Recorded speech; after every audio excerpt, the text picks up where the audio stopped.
We all know the one and only CBS Evening News anchor and managing editor Norah O'Donnell, and I had the opportunity to sit down one-on-one with her when she recently visited Hartford for the centennial celebration of the World Affairs Council. O'Donnell is only the third woman to anchor an evening news broadcast for CBS, all while juggling 3 teenage kids with her husband, Jeff Tracy, who actually grew up right here in West Hartford. Yeah.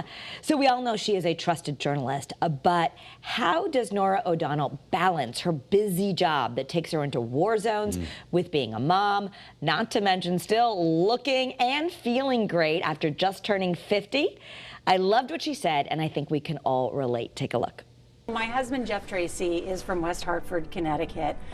His father still lives here in Connecticut and very connected with the community. And so I have been here for so many years. We've been together since we were in college, so 32 years we've been together. So I've been in this community a lot and certainly know this area well. But yeah, not only studying together, which is what we did, in college together, but like I mentioned, we walk together, we golf together. And that is one of the things people say, well, how do you keep a relationship going? I think you have to find areas where you enjoy spending that time together, because I think most relationships, certainly when you have kids, they can be over difficult issues, about deciding kids' issues or financial issues or something's broken in the house, or those can be flashpoints. So how do you find time to enjoy one another's company? So we make a real effort to do that. I think it's like the luckiest thing ever, but he's a great chef. He is a great chef. And it Does that mean you don't have to cook? It does not. I do not have to cook. And the really nice thing, because he understands how hard it is anchoring the CBS Evening News, that he usually has dinner ready for me when I get home. So it really is a great gift. That is a great gift. Yes. And I take care of the doctor's appointments, so we have a little trade-off. You know what I mean? Yes. For all the kids' dads, you have one job and I have one job, and that's how it works. And so I do think in life you have to find a partner that divvies up the work with you. As I get older, and I turn 50 years old this year, is that in order to do the really hard things that we do, we have to make sure that we take care of ourselves. Yeah. And for women especially, it means taking care of your physical health and your mental health, so you can still kind of give all that you do, not only to your job, but to your family. You look amazing. Thank you. And I know that your fitness is a big thing for you. Promoting health is a big thing for you. I've seen some of your things on Instagram with Stokes Fitness and all this, but I love it.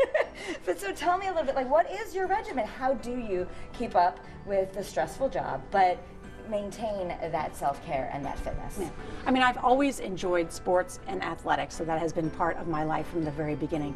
But honestly, the older I get, the more and more I need to exercise to actually feel better. It affects my mental health, actually.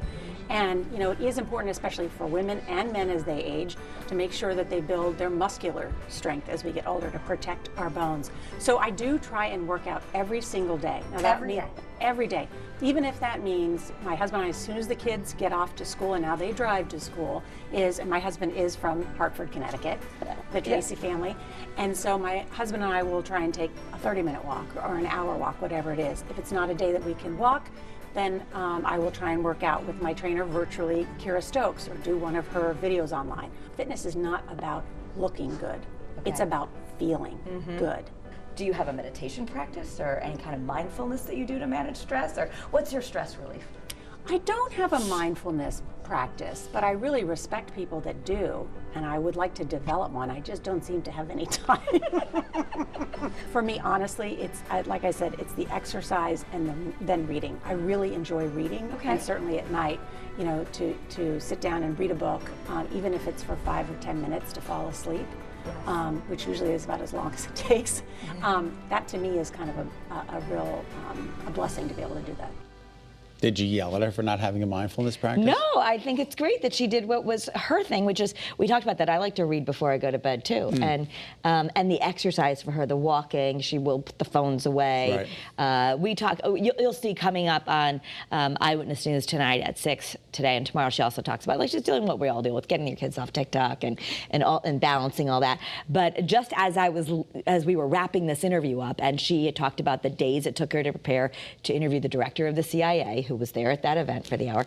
Then she was going on a trip she couldn't talk about, but a trip to Europe. She was leaving very early the next morning. And as we all know now, she was there to be the only anchor there to interview, a sit-down interview with the Pope, which we're all going to get to watch on CBS Evening News. So she really does juggle a lot. I love what she said, that we really have to put ourselves on the list, and she's really cognizant of taking care of her mental health. You don't just do everything and think it's all going to work. Great job.